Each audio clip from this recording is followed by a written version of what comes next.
Hello, I'd like to start by thanking the court for allowing me the time and opportunity to speak today. My name is Alivea, and I'm the big sister of Kaylee Goncalves, and I was blessed to love Maddie Mogen as a sister too. I'm not here today to speak in grief, I'm here to speak in truth. Because the truth is, my sister Kaylee and her best friend Maddie were not yours to take. They were not yours to study, to stalk, or to silence. They were two pieces of a whole, the perfect yin and yang. They are everything that you could never be. Loved, accepted, vibrant, accomplished, brave, and powerful. Because the truth about Kaylee and Maddie is they would have been kind to you. If you had approached them in their everyday lives, they would have given you directions, thanked you for the compliment, or awkwardly giggled to make your own words less uncomfortable for you. In a world that rejected you, they would have shown mercy. Because the truth is, I'm angry. Every day I'm angry. I'm left shouting at the inside of my own head everything I wish I could say to you. The truth about me is when I heard the news, I didn't cry. I listened for them. I promised them I would. That I would fight for them, that I would show up, no matter what it cost me. I swore I'd never let them feel alone. Because you see, I've always been their heavyweight. I've always been the one to fight the battles they didn't feel ready to fight themselves. All it ever took was a call, and they knew I would handle it for them, no matter the time, no matter the cost. They could wave their white flag because they knew I would never back down. Not for them, and not even death could change that. Somewhere along the line, I started to think about what I would say to them if I was given just one last chance. If I could gather enough heartbreak or love or sacrifice or whatever it took to get just one message across, what would I say? Throughout this entire process, I've written my feelings down at every moment, my wishes, my love, my denial, my anger. And as one final act of love, I'd planned to read these thoughts, even jarring and discombobulating and not even making sense. Because for me, that was true love. As bare and as naked as it could be, not laced in pretty words or dressed for the occasion, but written through bleary eyes at 2 a.m. with clenched fists, angry at this reality. My true final act of love was to continue on without them, for them. That dream to read aloud my love to them, to bring meaning through pain, was the latest blow in realizing you don't deserve it. And Kaylee and Maddie don't need it. Kaylee and Maddie have always known my love. And they would never ask me to prove it by further victimizing myself to a defendant who has shown no guilt, no remorse, no apprehension. They would say to me, why would you give the satisfaction of showing vulnerability now? You promised you would never back down. And for that clarity, I'm thankful. I won't stand here and give you what you want. I won't offer you tears. I won't offer you trembling. Disappointments like you thrive on pain, on fear, and on the illusion of power. And I won't feed your beast. Instead, I will call you what you are. Sociopath, psychopath, murderer. I will ask the questions that reverberate violently in my own head, so loudly that I can't think straight most any day. Some of these might be familiar, so sit up straight when I talk to you. How was your life right before you murdered my sisters?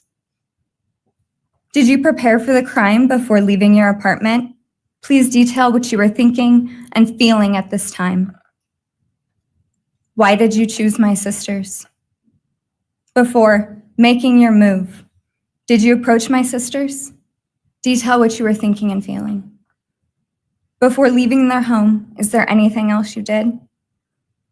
How does it feel to know the only thing you felt more miserably at than being a murderer is trying to be a rapper. Did you recently start shaving or manually pulling out your eyebrows? Why November 13th? Did you truly think your Amazon purchase was untraceable because you used a gift card? How do you find it enjoyable to stargaze with such a severe case of visual snow? Where is the murder weapon? The clothes you wore that night? What did you bring into the house with you? What was the second weapon you used on Kaylee? What were Kaylee's last words? Please describe in detail the level of anxiety you must have felt when you heard the Bearcat pull up to your family home on December 30th, 2022. Which do you regret more? Returning to the crime scene 5 hours later, or never, ever going back to Moscow, not even once, after stalking them there for months? If you were really smart, do you think you'd be here right now? What's it like needing this much attention just to feel real? You're terrified of being ordinary, aren't you? Do you feel anything at all? Or are you exactly what you always feared? Nothing. If you're so powerful, then why are you still hiding, defendant? You see, I'm here today as me. But who are you? Let's try to take off your mask and see. You didn't create devastation.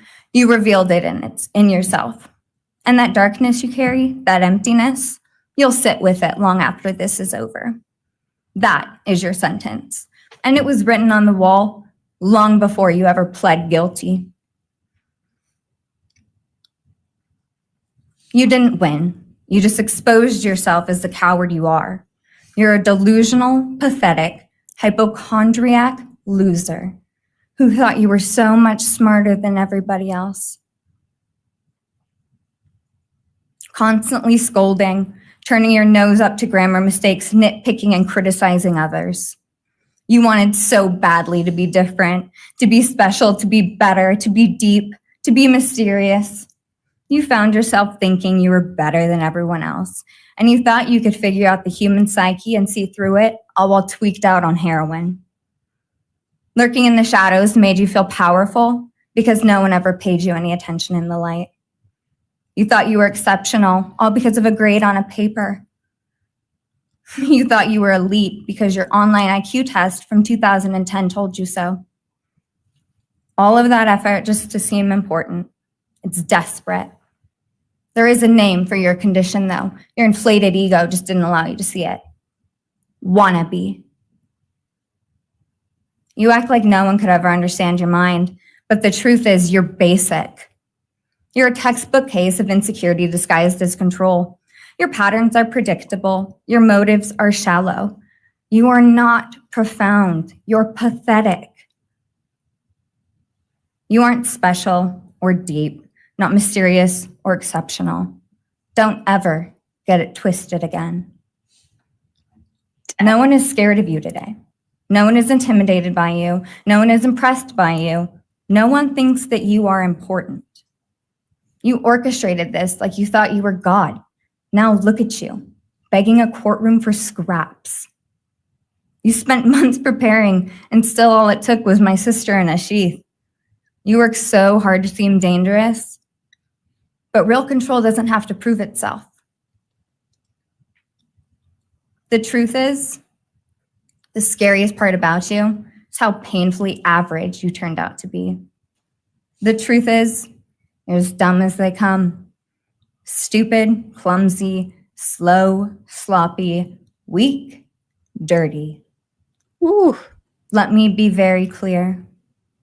Don't ever try to convince yourself you mattered just because someone finally said your name out loud. I see through you. You want the truth? Here's the one you'll hate the most. If you hadn't attacked them in their sleep, in the middle of the night, like a pedophile, Kaylee would have kicked your fucking ass. Thank you. Thank you. Oh,